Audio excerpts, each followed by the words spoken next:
मनुष्य के सामने एक बहुत बड़ी चुनौती है। चुनौती यह है कि मनुष्य स्वयं को व्यवस्थित कैसे करे। संसार की हर वस्तु के लिए एक व्यवस्था काम करती है। त्रुटियों के निर्माण एवं परिवर्तन के पीछे प्रकृति की व्यवस्था काम करती है।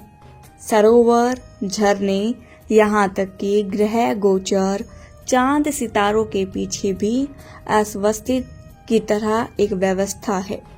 सच तो यह है कि इंसान भी उसी व्यवस्था का हिस्सा है।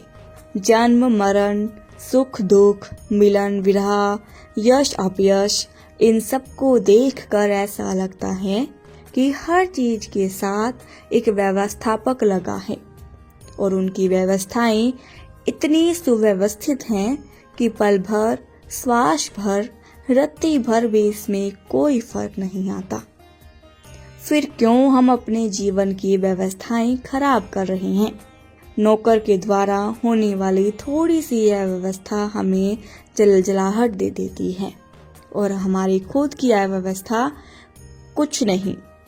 खुद तो कुछ भी करें सारे गुनाह माफ है, पर दूसरा कुछ भी करे तो गुस्सा सातवें आसमान में चढ़ जाता है। खुद को व्यवस्थित करना अपने आप में सहने की कला है।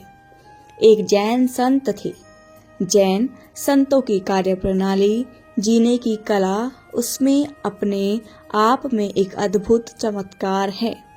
एक युवा उनके पास उनकी कुटिया में आता। वह बड़ी तेजी से आश्रम में प्रविष्ट हुआ। उसने गुरुजी को प्रणाम किया और उसने गुरुजी से कहा कि मैं आत्मज्ञान का रहस्य जानना चाहता हूँ। जैन गुरु ने उस युवक पर नजर केंद्रित की और कहा, पहले ये बताओ कि मेरी कुटिया के बाहर बारिश हो रही है? युवक ने कहा, हाँ, बाहर बारिश हो रही है। गुरु ने कहा, तुम्हारे सूखे वस्त्र तो यह बताते हैं कि तुम छतरी लेकर आए हो। युवक ने कहा, छतरी लेकर आया हूँ। मेरी कुटिया के बाहर कौन से दरवाजे पर रखी है? दाएं या बाएं? बाएं दरवाजे पर रखी है। तुम तो जूते भी पहन कर आए हो, वह कौन से दरवाजे पर रखे हैं? लड़के ने कहा, दाएं दरवाजे पर।